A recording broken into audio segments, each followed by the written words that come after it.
Halo, selamat pagi teman-teman. Hari ini aku akan cerita bagaimana sih dinasti Abbasiyah menggulingkan dinasti Umayyah yang setelah Khulafaur Rasyidin atau sepeninggalnya Khalifah dan Nabi Muhammad. Jadi kisah ini bermula pada tahun 750. Ini awal kehancuran dari dinasti Umayyah. Jadi dinasti Umayyah ini berkuasa sekitar 90 tahun dengan pusat itu di Damaskus atau Suriah.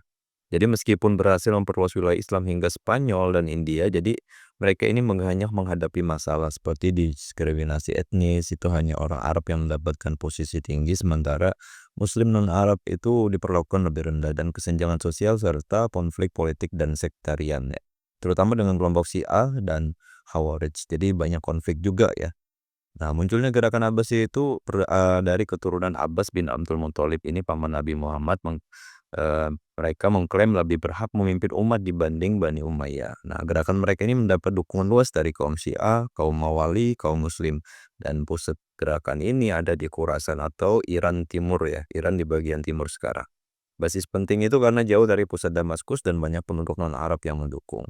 Tokoh yang terkenal dalam pemberontakan ini ada Abu Muslim Al-Khurasani, kemudian ada Abu Al-Abbas As-Saffah, dan Abbas ini yang diangkat menjadi khalifah pertama Abbasiyah, dan puncak pertempurannya itu pada Perang Sungai Zab tahun 750 Masehi, di mana tentara Abbasiyah dan pasukan Umayyah itu bentrok di tepi Sungai Zab, ya, atau di Irak bagian utara saat ini.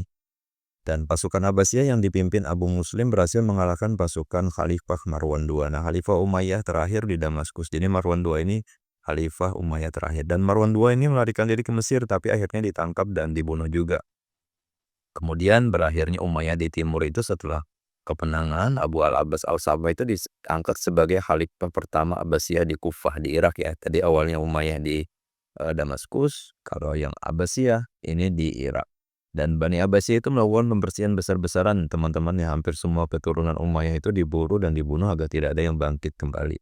Karena kekejaman ini, Abu Al-Abbas itu mendapat julukan Al-Saffah, sang penumpah darah.